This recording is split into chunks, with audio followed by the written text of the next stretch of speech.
Bom, pessoal, na aula passada, então, no vídeo passado, na verdade, a gente viu aí essa questão, então, do padrão de fração, tentando entrar um pouco mais a fundo, né? E esses padrões de fração que, então, que a gente viu até agora são o mais... a técnica, né? O método de fração, mas o que é mais utilizado aí para a microscopia de transmissão, né? Que são os padrões de fração de área selecionada. Te dá esse nome para eles de área selecionada, porque a gente usa geralmente aquela abertura da área selecionada, né? A gente vai fazer isso na prática, né? A gente faria isso na prática, mas a ideia é essa: você está usando a abertura da área selecionada com um feixe paralelo e tirando o padrão de difração. Tá? Então esse é o método mais comum da gente tirar padrão de difração, mas ele não é o único. A gente tem outros métodos de difração aí no microscópio de transmissão, ou outros modos, outras análises que a gente pode fazer usando difração, que eu vou cobrir agora de forma resumida nesse vídeo. Então, primeiro, na verdade, é um efeito que acontece, que é a difração em pequenos volumes, a difração por feixe convergente e a difração em linhas de Kikuchi. Então, vimos essa questão do padrão de área selecionada, né? O que a gente espera ver, essa imagem aí da rede recíproca do nosso material, né? Então, são basicamente os pontos que a minha esfera de Ewald está cortando os pontos da rede recíproca, né? Ou pelo menos está perto de cortar os pontos da rede recíproca, tem o erro de excitação ali, né? E a gente vê essa questão do fator de estrutura que ajuda a gente a entender por que uma reflexão vai ser forte, por que uma reflexão vai ser fraca, por que uma reflexão vai ser ausente, uma reflexão vai ser presente, né? Então, viu tudo isso aí nas aulas passadas. Então, nessa aula, vamos cobrir 3 tópicos que vai ser de uma forma bem resumida. Cada um desses tópicos aqui é 1 ou 2 capítulos do livro do Williams e Carter, tá? Então, vamos começar com essa ideia de difração em pequeno volume, que na verdade é uma extensão de uma coisa que a gente já viu até agora. A gente discutiu, né, da questão de um cristal ele só difrata na condição de Bragg, que é a condição que dá para a gente interferência construtiva, né? Agora, uma coisa que eu não sei se vocês pararam para pensar é um pouco drástica, né? Um pouco forte a lei de Bragg. Ela fala que só acontece quando a diferença de um caminho, de um plano, né, de um raio que foi difratado por esse plano e pelo plano de baixo for um número inteiro de comprimentos de onda, né?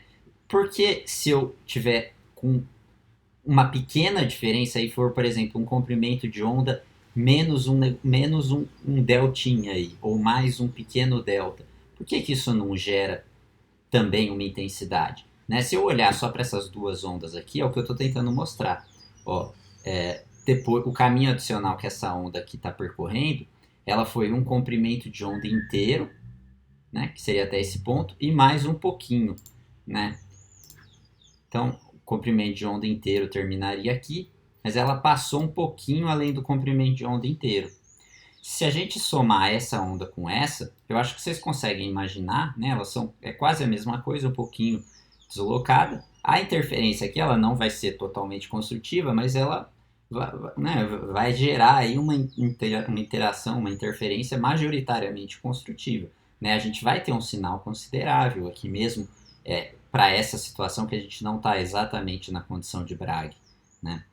Então, né, de novo, que se eu tivesse exatamente na condição de Bragg, esse vale aqui, ele ia estar alinhado com esse vale aqui, né? Então, tem aqui essa diferença aqui de percurso, né? Ela não está exatamente na condição de Bragg. A gente pode imaginar que esse delta aqui, né, que é o desse vale aqui até lá, esse delta aqui, ele é pequeno, né? Então, essa interferência aqui ainda é majoritariamente construtiva, né? Agora, se eu pensar, eu estou pensando isso do primeiro plano atômico para o segundo. Agora, se eu pegar para o terceiro, aquele delta que ele era pequeno, né? Ele ficou maior. Agora esse aqui é meu delta, certo? Se eu pegar agora o quarto plano, a onda difratada pelo quarto plano, esse delta ficou maior ainda. Percebe que nesse caso esse delta não é tão pequeno assim, né? A gente deu aqui uma exagerada. Aqui no quarto plano atômico, aqui embaixo, esse feixe aqui já está gerando uma interferência totalmente destrutiva em relação a esse, né? Se esse delta fosse menor, metade desse aqui, ia ser o oitavo plano que ia gerar uma interferência totalmente destrutiva com esse daqui. Ou seja, se eu tiver exatamente na condição de Bragg e for um infinitesimal fora da condição de Bragg em qualquer uma das duas direções, o plano que vai gerar interferência totalmente destrutiva com esse feixe, primeiro feixe, vai ser um plano que ele está infinitamente longe lá embaixo né, da superfície aqui. Então, o que isso significa? Que quanto maior o meu cristal, né, mais verdade vai ser o fato que ele só vai difratar na condição de Bragg. Então, se eu tiver agora, vou falar primeiro de difração de raio-x. Se eu tiver um cristal agora que ele não é infinitamente grande, eu tenho um cristal pequeno, por exemplo, um nanocristal, né, que ele tem esse número de planos aqui é muito limitado, o meu padrão de difração ele vai ser cada vez menos desse tipo aqui, que eu vejo ele, os picos estreitos, e ele vai ser cada vez mais largo. O que o pico largo está dizendo? Ele está dizendo que, olha, a minha condição de Bragg nessa curva vermelha é essa aqui, é esse ângulo aqui, é o ângulo da condição de Bragg, né? O ângulo de Bragg. Agora, se o meu cristal é pequeno, se eu estou um pouquinho fora da condição de Bragg para cá ou para lá, o meu cristal ele ainda não é grande o suficiente, né, para gerar interferência destrutiva nessa faixa. Então, quanto menor o cristal, mais largo vai ser o pico. Eu acho que vocês já devem ter visto isso em difração de raio-x, que o tamanho do cristalito alarga o pico. Né? Essa é a razão física para isso acontecer. Tá? Então, diminuir o cristal em uma dimensão alarga o pico. Né? E o que o padrão de difração de raio-x mostra para a gente é esse efeito global. Na microscopia eletrônica de transmissão, se a gente lembrar de novo, como que é a nossa amostra? Ela é extremamente fina, né? Então, fazendo um desenho esquemático aqui, a gente está analisando aqui a região da ponta da nossa amostra no microscópio eletrônico de transmissão. Ela é extremamente fina, mas ela é extremamente fina em uma direção só, né? Na outra direção, na direção aqui paralela a que a gente está olhando, né, paralela a essa direção e o que a gente está olhando, ela é larga, né? Então, esse cristal ele é fino em uma direção só. Então, seria como se essa condição de Bragg aqui, ela tivesse relaxada em uma direção só. O jeito que a gente representa isso, tá, é por meio dessa Reciprocal Lattice Rod, ou abreviação ReLRod.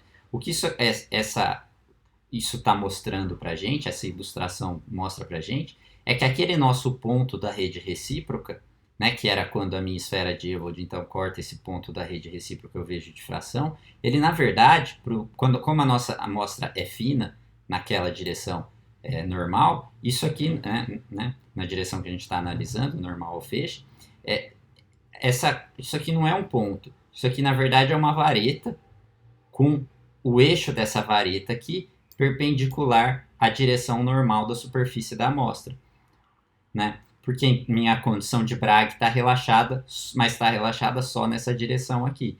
Então, de novo, por que esse feixe aqui, por exemplo, né, se eu estou exatamente nesse eixo de zona aqui, que é essa figura aqui, eu não tenho nenhuma reflexão aqui da minha Zous exatamente na condição de Bragg, mas eu vejo a intensidade de todas essas. Por que eu vejo essa intensidade? Exatamente por isso, porque não é um ponto da rede recíproca. É essa ReLRod, essa vareta aí da rede recíproca, né?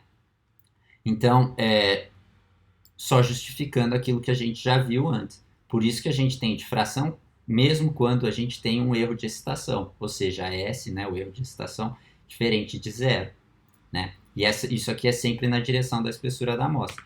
Então, quando a gente, por exemplo, inclina a amostra, né? Agora essa amostra está inclinada, a gente nem sempre a gente vai estar fazendo isso toda hora quando está operando no microscópio de transmissão, a gente também gira, né?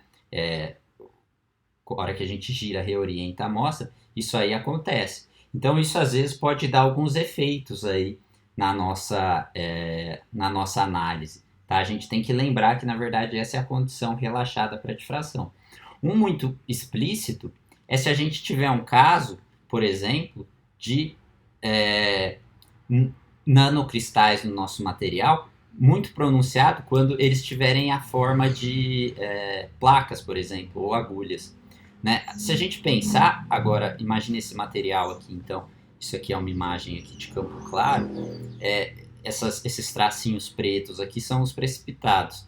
Esse precipitado aqui, ele é na forma de uma placa, ó, eu acho que dá para ver um aqui, ó, outro aqui, né? Ele é na forma de uma placa, a orientação dessa amostra aqui faz com que algumas variantes aqui estejam paralelas ao plano que a gente está olhando, tipo essas que eu circulei, e outras estejam perpendiculares, que nem essas ou essas, né? Então, o que acontece para esse, né, para esse cristal aqui? Além dele ter essa reciprocal lattice rod na direção aqui que a gente está olhando, né, que aconteceu porque a gente afinou a amostra nessa direção, ele também é fino nessa direção aqui.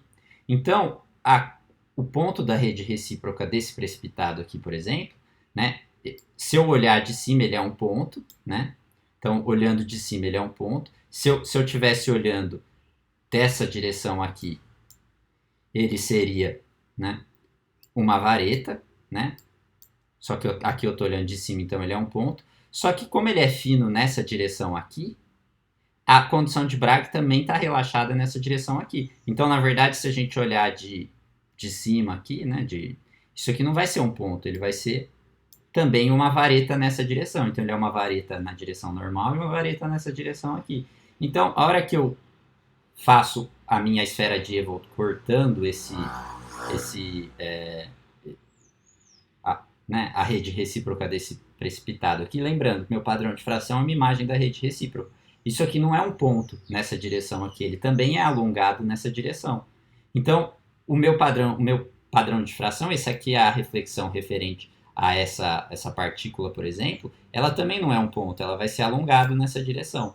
Então, sempre que vocês olharem um padrão de difração e vocês verem coisas retas, é porque você tem, muito provavelmente na sua amostra, alguma coisa fina naquela direção. O que você está vendo é o railroad daquela fase naquela direção. A matriz, se eu pegar o ponto da matriz, ele não vai ser alongado nessa direção, porque a matriz, né, a parte branca clara aqui, cinza claro, ela não tem essa morfologia. Tá? Não só um precipitado pode gerar essas listras aqui, a gente chama, né, de streaks. Se a gente pegar algum defeito planar muito fino, por exemplo, uma mácula, tá? Um conjunto aí de duas máculas, né? Um par de máculas, ele pode gerar também alguma coisa desse tipo. Qualquer interface né, nanométrica aí pode gerar esse tipo de coisa aí no meu padrão. Então, se eu ver essas linhas, eu posso suspeitar que vai ter alguma coisa desse tipo aí na minha amostra, tá? Então, queria, né, ter uma boa simplificada aí nessa questão da Railroad. Mais informações, procurem lá no livro do Williams e Carter, tem bastante coisa sobre isso. Não vou entrar em muitos mais detalhes, tá? Eu acho que isso aqui já é um bom exemplo de um efeito que isso gera.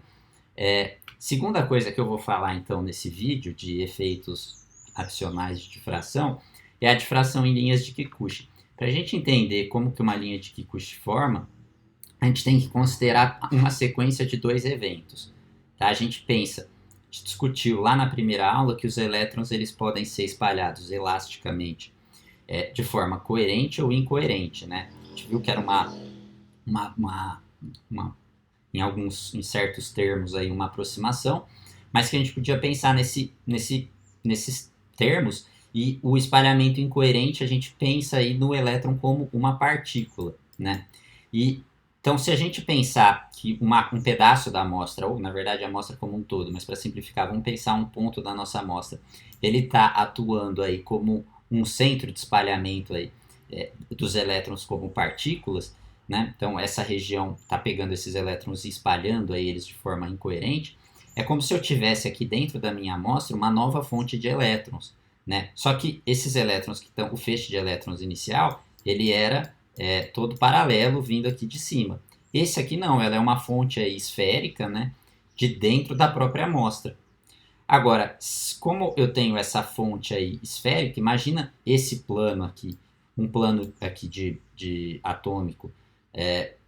Eu vou ter, se eu pegar aqui, por exemplo, vamos pensar primeiro bidimensionalmente. Vamos supor que esse aqui é o ângulo de Bragg desse plano. Eu vou ter aqui em cima, né, na posição inversa, uma outra região também com o ângulo de Bragg aqui sendo satisfeito. Isso num plano.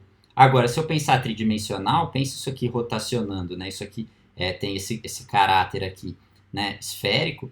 A hora que a gente começa a girar isso aqui 360 graus, o que isso daqui está formando dentro da minha amostra é um cone de difração, né? Então, é aquela fonte, então, esférica. A hora que isso aqui difrata, a gente gera essa difração aqui na forma de cone, né? E não só eu tenho um plano aqui, como eu também tenho um outro plano desse lado, paralelo a esse, que também vai gerar essa difração, né? Então, isso aqui gera um cone de difração, né? E, então, é o segundo momento aqui, quando esses elétrons que foram espalhados incoerentemente, eles são difratados aí né, seguindo agora a lei de Bragg, e agora a gente pensa nos elétrons como onda. Então, foi o que eu falei também lá no começo, que a gente às vezes tem que ficar alterando esse pensamento, elétron como partícula, elétron como onda. E o que isso acontece? Isso aqui está sendo emitido lá da amostra, lembrando que a nossa amostra está lá em cima, né? E o nosso anteparo aqui, que a gente está coletando o padrão de difração, ele está bem lá embaixo, né? Essa distância aqui é grande. Então, isso que sai de lá como um cone, a hora que ele chega aqui embaixo, né? Vou exagerar aqui, então isso aqui seria um cone, né? Imagina ele 360 graus na forma que está mostrando aqui. A hora que chega lá no anteparo, por mais que isso aqui seja curvado, a gente está tão longe que ele fica como se fosse uma reta, né? Então, a gente vê lá no nosso anteparo como uma reta, tá? Então, essas duas retas aí, que uma é do plano de um lado, a outra é do plano do outro lado, né? Que está mostrando também, são o que eu chamo de linha de Kikuchi, tá? Então, esse tipo de fenômeno, ele é um que ele é mais pronunciado quanto mais grossa for a amostra. Se a gente quiser, né, que eu vou ter mais fontes aí de espalhamento, essa intensidade total vai aumentando da minha linha de Kikuchi. Numa amostra muito fina, é até difícil eu ver a linha de Kikuchi presente. Ela está lá, mas a intensidade é baixa. Então, se eu quiser ver linha de Kikuchi, esse é um dos casos que uma amostra mais grossa é melhor do que uma amostra mais fina, tá? Agora, por que as linhas de Kikuchi elas são importantes? Vocês já devem ter ouvido falar de linha de Kikuchi no MEV, né? A gente usa isso para fazer BSD, tá? No transmissão, nada impediria a gente usar elas para fazer BSD, mas a gente tem os padrões de área selecionada, né? Que eles dão informação eles dão muito mais informação do que só as linhas de Kikuchi para identificar a estrutura do cristal, tá? Eu tenho lá vários ângulos, vários planos, é mais fácil medir, é mais preciso medir. Então eu até poderia usar a linha de Kikuchi, mas não faz sentido eu usar a linha de Kikuchi para isso, porque o padrão de fração que a gente viu até agora é muito melhor para fazer esse tipo de coisa. Mas as linhas de Kikuchi elas têm uma característica muito forte, que é o fato delas estarem, né, se a gente imaginar que esse plano aqui é o plano que está gerando essa linha de Kikuchi, esse cone aqui ele está muito fortemente preso ao plano. Então, seria como se essa amostra está emitindo esses vários cones aí de elétrons, né?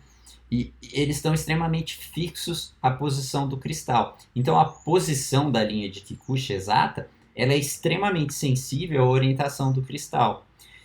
Beleza, e daí, né? O resultado é que, na prática, as linhas de Kikuchi, elas são o jeito mais eficiente que a gente tem para se identificar, quando a gente está operando o microscópio, para a gente se identificar na amostra e para a gente navegar pela amostra para a gente chegar num eixo de zona. Tá? Então, como assim? Por exemplo, essa imagem aqui. A gente só conseguiu tirar essa imagem. Eu não, né?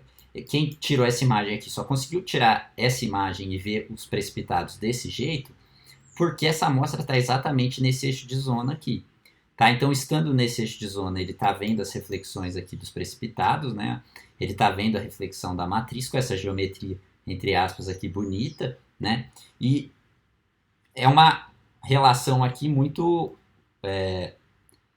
peculiar, né? Se você olhar, que a gente tem duas variantes aqui desse precipitado perpendicular ao plano que a gente está olhando, e essa uma aqui paralela.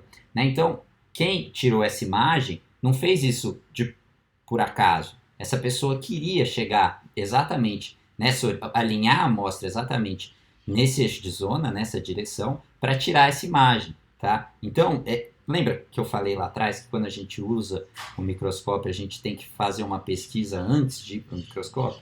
Então, quem queria olhar essa microestrutura aqui, né, ele já chegou muito provavelmente no microscópio sabendo que ele tinha que chegar nesse eixo de zona aqui para enxergar o que ele queria ver. Tá? Então, as linhas de Kikuchi, né, então beleza, vamos supor, nesse caso aqui, se eu não me engano, é um padrão 100 numa liga de alumínio, isso aqui são alumínio-cobre, isso aqui são precipitados alumínio-cobre. Então, se você está trabalhando com esse material, você quer, né, tirar uma imagem desse tipo para saber o tamanho desses precipitados ou quanto que você tem lá em função do tempo, ou seja lá o que for. Então, vamos supor, você sabe que é isso que você precisa. E aí, como você chega no microscópio e orienta a sua amostra exatamente nessa direção aqui? Pensa, se isso aqui é um cristal cúbico, né, a gente tem aí, qual que é a chance da gente pegar, jogar, né, pegar a orientação, qualquer orientação aleatória aqui tridimensionalmente desse cubo, tem infinitas possibilidades, e eu cair exatamente paralelo a um dos lados aqui do cubo. Né? Muito baixa, eu tenho que conseguir me guiar para eu girar a minha amostra, né? Então por isso que a gente fica inclinando a amostra para alinhar ela em um certo eixo de zona, até ela ficar exatamente paralela. Então como que eu faço isso? O jeito que eu faço isso é usando as linhas de Kikuchi, tá? Então, aqui é um exemplo de um padrão aqui, numa região mais grossa da amostra.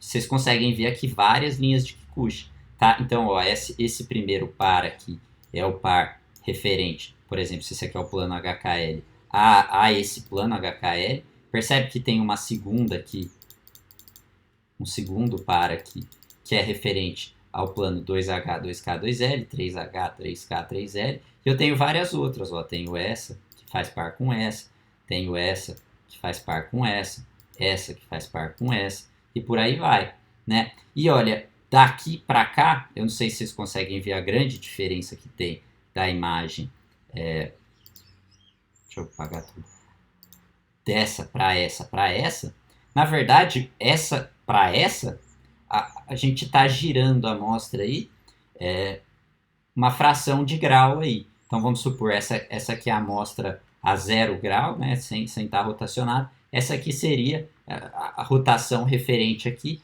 a um ângulo de Bragg, meio ângulo de Bragg. Então, miliradianos aí que a gente girou. E olha como o padrão de linha de Kikuchi muda. Eu não sei se vocês conseguem ver aqui por trás o padrão de área selecionada. Esse padrão ele está mudando muito pouco de uma para outra. Agora, o padrão das linhas de Kikuchi está mudando muito. Por quê? É aquela ideia. Essa linha de Kikuchi aqui, ela é um cone preso fortemente a esse plano. Então, quando a gente pega ela e gira um pouquinho, isso aqui vai com tudo lá para o lado. Tá? Então, a linha de Kikuchi é o meu mapa aí dentro do cristal. Eu já volto nessa questão aqui de acertar a condição de Bragg, que é uma coisa que a gente consegue usar aqui. Mas se eu uso um padrão e feixe convergente é muito útil para isso, eu já falo o que é o feixe convergente e outros usos dele. É muito fácil a gente usar a linha de Kikuchi para chegar num eixo de zona. Tá? Se vocês já fizeram alguma aula de cristalografia aí, vocês sabem que um cristal cúbico, um CFC ou CCC, por exemplo, um NaCl, eles vão ter o eixo de zona 100 ou qualquer outro dessa família, vai ter uma assimetria aí do tipo 4M, né? Ou seja, um eixo de rotação quaternária com espelhos. Então, esse eixo aqui, eu não sei se vocês conseguem ver que esse, olhando só para cá, se a gente pegar essa parte aqui, girar 40, girar 90 graus, girar 90 graus, girar 90 graus, ela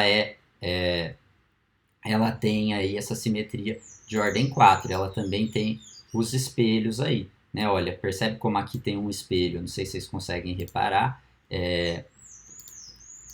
olhando essa linha que eu falei, tudo que você vê de um lado, você vê do outro. Tá? Então, esse padrão aí da linha de Kikuchi contém informações de simetria e a gente consegue usar isso para se guiar. Se eu começo a girar minha amostra de um lado para o outro, olhando o padrão de linha de Kikuchi, eu consigo ver onde vai estar o eixo de zona que eu quero, né?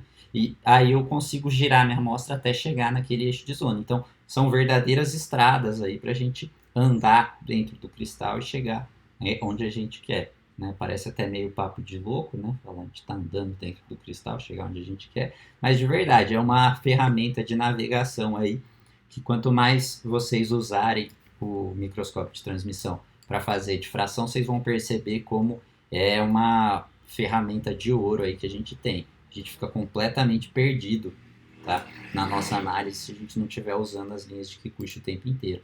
Então elas estão lá sempre para ajudar a gente a fazer a nossa análise, mas assim, algumas vezes pode até ser que a gente queira coletar o padrão da linha de Kikuchi para observar uma simetria num eixo de zona, por exemplo, mas na maior parte das análises, o que a maior parte das pessoas faz é usar elas para se guiar, mas não acaba usando ela na análise em si, se vocês entenderam o que eu quis dizer. Tá? Além de usar para chegar num eixo de zona, a gente consegue usar elas para chegar exatamente numa condição aí que a gente queira.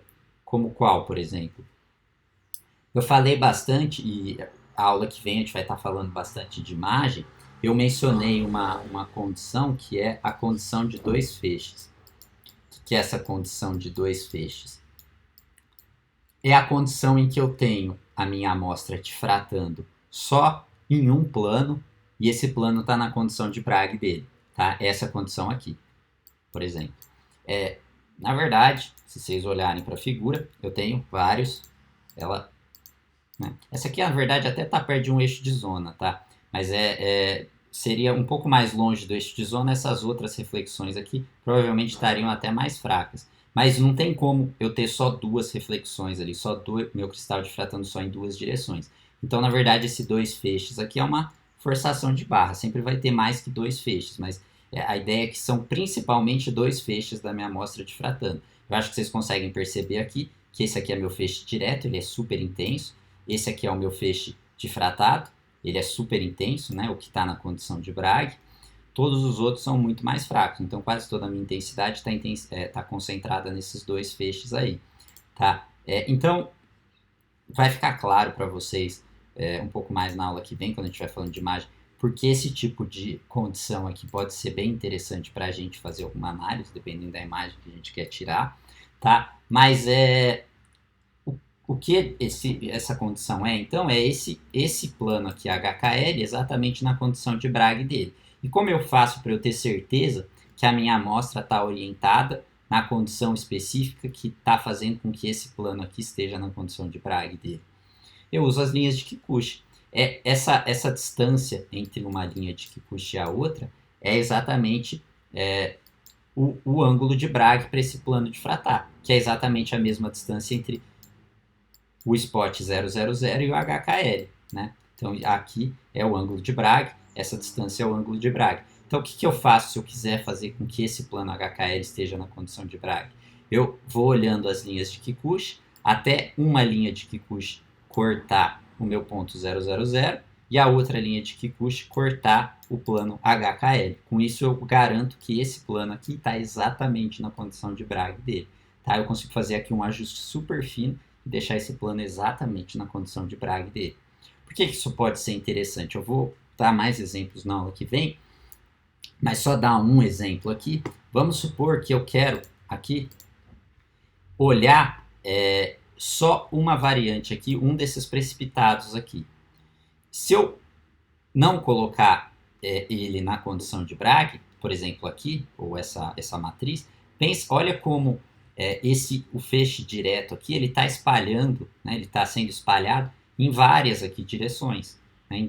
Aqui, todas as reflexões é uma direção que está roubando intensidade aqui desse feixe. Então, se eu quiser fazer, por exemplo, uma imagem de campo escuro com essa reflexão aqui, olha o quanto de intensidade está sendo perdida, tá? Não tem só a intensidade que ficou no feixe direto, mas tem toda a intensidade que foi difratada em todas essas outras direções.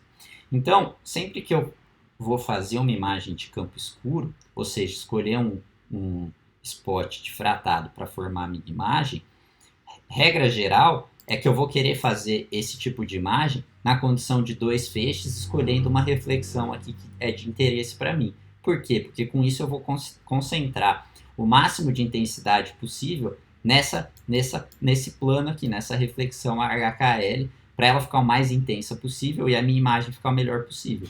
Tá? Por quê? Bom, se eu não fizer isso, pode ser que para eu ter alguma intensidade visível, eu precise aí de minutos, talvez até mais aí, para ter uma imagem com sinal decente, tá? E o grande problema disso é quanto mais tempo eu espero, mais ali o meu microscópio está sujeito a vibrações, variações, que vai piorar a qualidade da minha amostra, tá? Então é um motivo. Tem outros que a gente vai ver mais para frente quando a gente estiver falando aí dessa transferência de intensidade entre o feixe difratado e transmitido, tá? Então as linhas de Kikuchi aí são muito importantes para a gente alinhar a nossa amostra exatamente na condição de Bragg, tá? Até tem um procedimento que no microscópio, na parte prática, dá para mostrar para vocês, que é o melhor procedimento para fazer a imagem de campo escuro. Então, a ideia, só vou citar aqui rapidamente, a gente coloca esse feixe aqui na condição de Bragg dele, usa o defletor do Dark Field para trazer o feixe que está desse lado para cá, tá? Vocês podem pensar um pouco sobre isso, pensando no sentido de rotacionar a amostra, rotacionar o feixe, por que isso vai fazer com que o feixe que está agora na posição aqui diretamente abaixo, né, o feixe que vai vir para essa posição aqui, é o feixe que vai estar na condição de Bragg. Então, fazendo esse procedimento, a gente garante que, na verdade, a gente está trazendo o plano menos H, menos K, menos L para a condição de Bragg, mas exatamente alinhado na direção aqui do microscópio, tá? Do eixo aí, do eixo óptico do microscópio, tá? Então tá aí, linhas de Kikuchi, extremamente importantes. Vou interromper o vídeo aqui, depois eu volto para o próximo falando de difração por feixe convergente e nanodifração. Esse outro vai ser menor do que esse primeiro vídeo.